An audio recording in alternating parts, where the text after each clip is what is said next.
Hello guys, ayan maulan na araw po sa ating lahat. Nako talagang maulan po dito ngayon sa Bicol at dito sa aking lugar dito sa Naga City nako guys.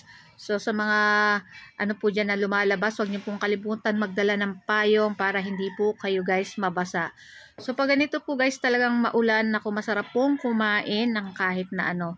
So ako po guys ay marami akong natirang kanin na bahaw.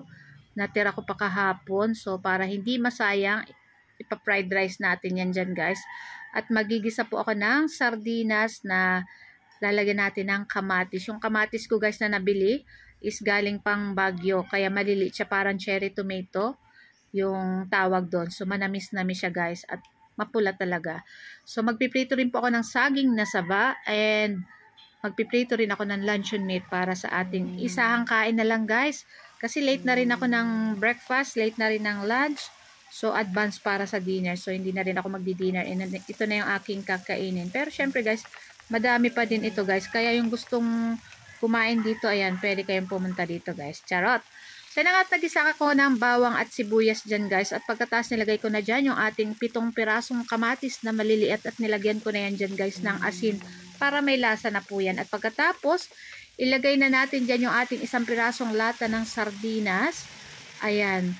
Tapos, maglalagay din po ulit tayo mamaya pa dyan ng asin kasi medyo matabang pa po yan. So, naglagay ako ng tubig dun sa lata para yung sauce na nandun is sayang naman. And then, ayan, hintayin lang natin yung kumulo, yung ating ginigisang sardinas dyan, guys. So, tikman natin. So, kayo na pong bahalang maglagay ko ano pang panglasa ninyong ilalagay dyan. So, ayan yung ating kamatis. Pinitpit ko lang yan, ayan. Para lumabas yung katas niyan, guys. So, napakasarap nitong ating kamatis, guys. Talagang ano. So, ayan at nagdagdag pa ako dyan ng asin at matabang-tabang pa, guys. So, after nyan, guys, sa same na kawali, inugasan ko lang yan dyan, guys. So, magpiprito pa ako ng saging na saba. Yung ating saging na saba dyan, guys, is medyo madali nang mahinog. So, nag-aagaw yung tamis niya at yung medyo, para pag niluto mo, guys, talagang crispy pa. Ayan. So, ayan, shout out nga pala sa aking mga friends na taga dito sa Naga. Ayan, happy fiesta po sa inyo lahat. Happy fiesta Nagenyo. Ayan, Viva la Virgen. So, ayan, bukas po ay kapiestahan dito at ngayon ay Vesperas. So, talaga ngayon marami pong nagbubuno ng urig. I mean, nag-antawag sa Tagalog. Nag-ano ng karneng baboy. Ang tawag niyan. Ayan, yun na yun. Nagkakatay, yun. So, yun na. So, ito na nga guys. So, ito yung ating luncheon meat. So, pinagulong ko lang yan sa itlog bago ko pinirito. At pagkatapos, dun sa same na kawali, yan yung pigisan natin ng sardinas pa guys. So, hindi ko na hinugasan. At dyan ako magigisa nitong ating para sa fried rice. So, naglagay lang akong konting mantika at marami-raming bawang. At ilagay na natin dyan yung ating kaning lamig. Konti naman lang yan dyan guys.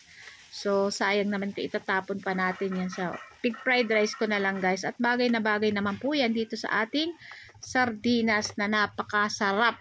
Ayan. So, tara na guys at samahan nyo na po akong kumain. Ayan. Wala po akong kasama ngayong kumain kaya samahan nyo na rin po akong kumain itong napakasarap nating ulam. So, ayan nga at kumuha tayo dyan ng kamatis at maglagay tayo ng 1 pirasong sardinas at yung ating luncheon meat. And gusto ko nga po pala guys i-shout out si Miss Vina Fatima Gonzalez. Ayan, from UAE. Ayan. Thank you so much Ma'am Vina Fatima. So guys, ito lang po ang aking video today at sana po ay nag-enjoy kayo. Huwag niyo po sanang kalimutan mag-like, comment at pa-share po ng ating video. So guys, ayan, maraming salamat po and see you our next video again. Ciao! Sarap!